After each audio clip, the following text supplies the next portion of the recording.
Terima kasih Anda masih bersama kami di Sindo Siang. Pemirsa, pemerintah berencana mengubah subsidi KRL Jabodetabek berbasis nomor induk kependudukan mulai tahun 2025.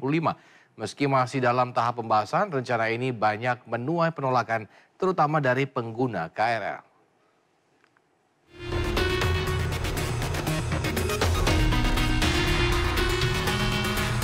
Rencana pemerintah mengubah skema pemberian subsidi tiket KRL menjadi berbasis nomor induk kependudukan mulai tahun depan menuai penolakan dari penumpang KRL Jabodetabek. Padahal wacana ini masih dalam tahap pembahasan. Nantinya, skema ini akan diberlakukan secara bertahap dan akan dilakukan sosialisasi kepada masyarakat sebelum ditetapkan. Harapannya, pemberian subsidi bisa tepat sasaran kepada kelompok yang membutuhkan. Lantas, bagaimana tanggapan masyarakat terkait wacana ini? Menurut aku untuk saat ini KAI masih jauh dari kata layak sih Kak. Untuk dari segi aku ini pekerja ya Kak 9 to 5. Di sini aku ngerasain kereta api itu sendiri untuk ketersediaan gerbongnya menurut aku itu masih kurang banget, terutama dari jadwalnya Kak. Yang kita tahu kalau misalnya pagi itu kan mereka padat banget ya Kak. Alangkah baiknya sebetulnya antara gerbong yang diperbanyak atau memang jadwal yang dibikin lebih banyak gitu loh Kak. Karena pada saat ini yang kita tahu kereta api belum cukup memadai untuk permintaan yang banyak.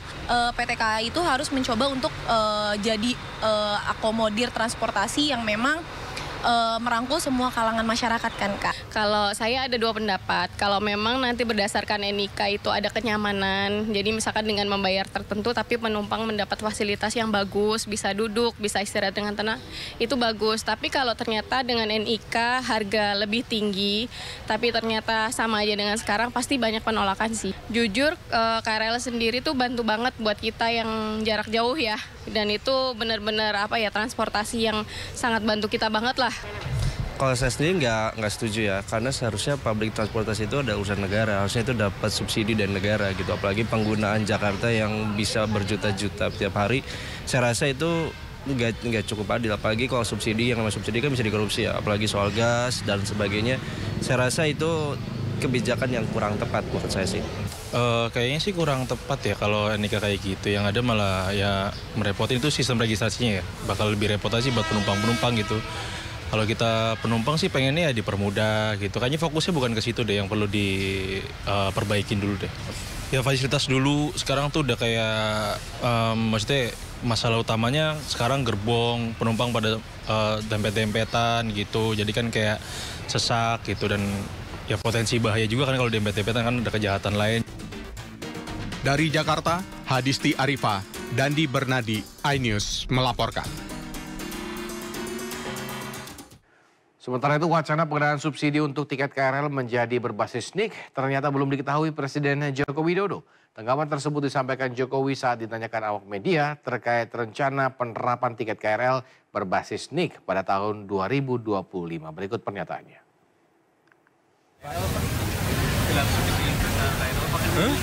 Kebijakan KRL yang baru akan menyasar dengan NIK ini.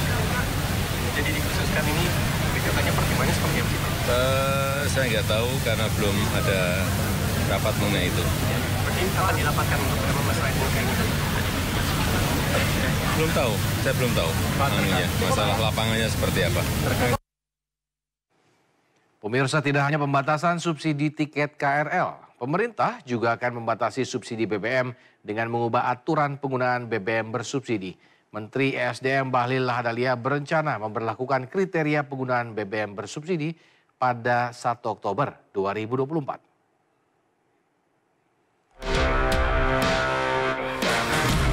Pemerintah melakukan perubahan penggunaan BBM subsidi Pertalite yang kriterianya ditentukan berdasarkan cubicle centimeter atau cc. Tujuannya agar membuat distribusi BBM tepat sasaran. Selain itu, kuota BBM bersubsidi di tahun 2025 juga akan berkurang.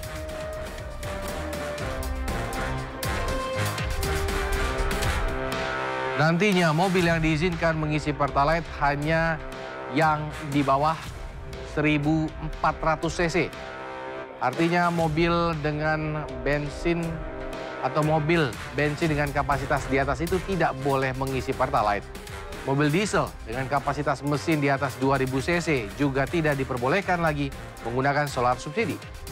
Motor yang diizinkan mengisi Pertalite hanya yang di bawah 250 cc.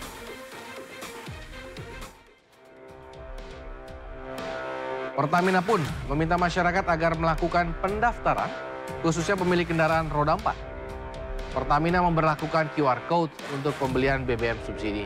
Barcode tersebut bisa dimiliki pengguna dengan cara mendaftar di situs resmi atau aplikasi Pertamina.